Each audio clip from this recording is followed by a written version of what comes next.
Mais qu'est-ce que c'est que ce fruit du mois de septembre? Et regardez comme il s'ouvre, par 4 ouvertures. Incroyable, pas moi qui l'ai coupé, promis. Eh bien, c'est sûr que vous avez reconnu, c'est les marrons du marronnier. Et ce qu'on appelle ça bog, c'est en réalité le fruit. Le fruit du marronnier est un fruit sec, déhiscent, c'est-à-dire qui s'ouvre à maturité, qui s'appelle une capsule.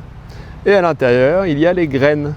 Et bien ces graines, chers amis, qu'on appelle des marrons, n'ont rien à voir avec ce qu'on utilise pour faire de la crème de marron. Ou alors les marrons glacés, qui sont délicieux. Si vous faites de la crème de marron et des marrons glacés avec ça, eh bien vous allez les recracher direct parce que c'est immangeable, c'est vraiment pas bon.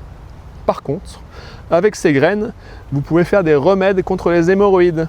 Comme vous voyez, c'est bien lisse, donc il suffit de les mettre comme ça, insérés, et de les laisser agir pendant une semaine. Blague. On les coupe en morceaux plutôt, on les fait bouillir 5 à 10 minutes, on laisse refroidir, on filtre, on prend un gant et on applique délicatement. C'est beaucoup mieux. Et en usage externe, on peut aussi l'utiliser par exemple sur les jambes si on a un problème de retour veineux, sur les bras, sur les mains. Voilà, partout où vous avez éventuellement des problèmes de circulation sanguine, c'est vraiment une des plantes les plus utilisées pour ça. Ça va à la fois tonifier la circulation sanguine, les vaisseaux sanguins, mais aussi les protéger. C'est également possible d'en mettre sur les varices, les varicosités. Mais à ne pas manger. Et à ne pas consommer non plus en usage interne en médicinal. Si vous voulez l'utiliser en usage interne en médicinal, il faut aller en pharmacie parce qu'ils font des préparations en retirant les molécules qui sont toxiques. Il est possible également d'utiliser l'écorce de marronnier pour les mêmes propriétés.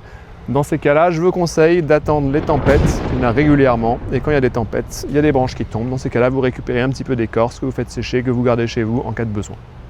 Parce qu'on n'a pas trop le droit d'aller tailler les arbres si on n'est pas chez soi. Si vous êtes chez vous, pas de problème, on taille les petites branches comme ça qui ont 1 an et on les écorce. On ne va pas les prendre bien sûr l'écorce du tronc, sinon l'arbre il va mourir. Je sais que la plupart d'entre vous savent différencier le marronnier du châtaignier, mais je vous le dis quand même, les bogues du marronnier vont avoir quelques pics par-ci par-là, pas très longs, alors que les bogues du châtaignier vont avoir des longs pics beaucoup plus nombreux. Sinon, quand on cueille des châtaignes, quand on ramasse des châtaignes, il reste une petite houppette, car la châtaigne est un fruit sec, un akène, un fruit sec non déhiscent, c'est-à-dire qui reste fermé même à maturité. Donc on voit le petit reste des organes reproducteurs, la fameuse houppette, alors que là c'est bien lisse, pas de houppette, ce sont des graines. Il ne peut pas y avoir de houppette sans des graines. Les marronniers c'est début septembre, les châtaignes c'est plutôt fin septembre, début octobre. Ciao ciao.